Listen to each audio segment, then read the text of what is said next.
Chapter 2 The Handsome Prince.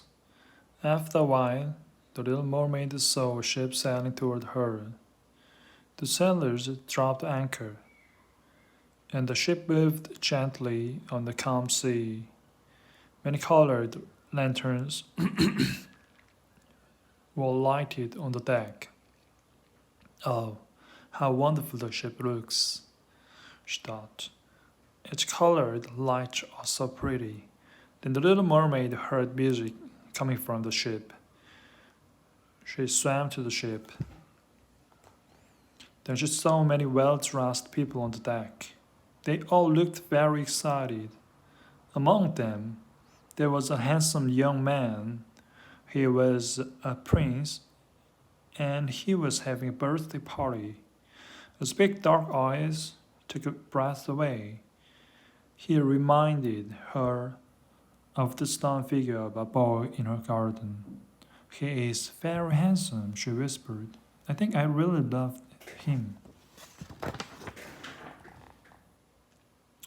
All of a sudden, hundreds of fireworks flew through the air. Pa, pa.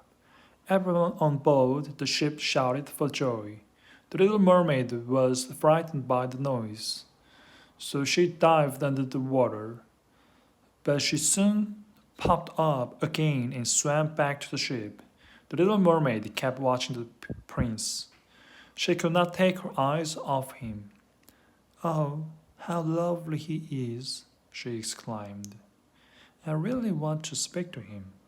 She looked sadly at her long fish tail. "But I cannot walk on the land. I have no legs."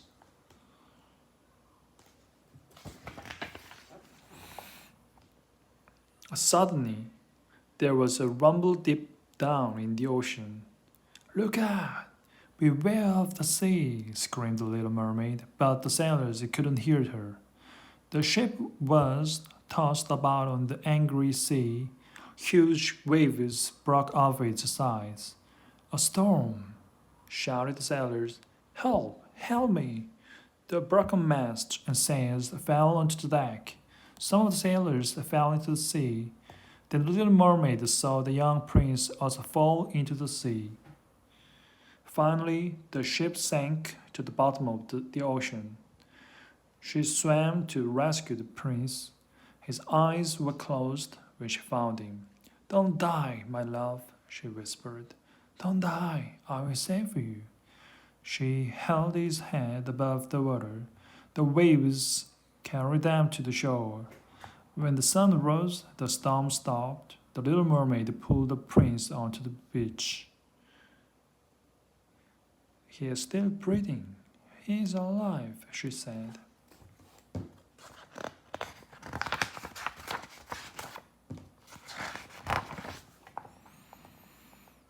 Soon, a group of young women came down to the beach. The little mermaid was frightened and swam away. She hid in the water behind some tall rocks. She waited to see who would find the prince. One of the young women found him. She called to her friends. "Come quickly, there's a young man here." Then the prince opened his eyes. He saw the young woman's face. "Thank you for saving my life," he whispered to her. The little mermaid watched the prince wake up. He did not know that she had saved him. She swam slowly back to the sea. She felt very sad. When the little mermaid arrived back home, her worried sisters came to meet her. "Why are you so late? We thought you were lost in the terrible storm. What happened to you above the water?" But she remained silent. She stayed in her room for days. She didn't eat. She didn't talk to anyone. She knew that her love for the prince was hopeless. He would never marry the mermaid.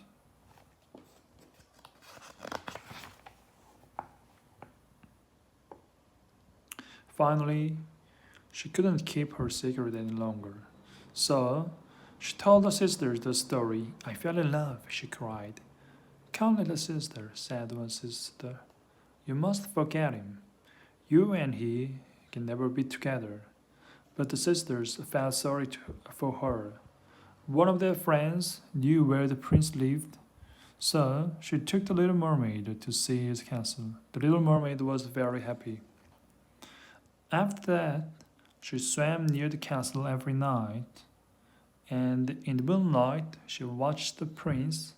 Sometimes she saw him go sailing with his friends, and some nights she saw him take a walk with his family along the shore.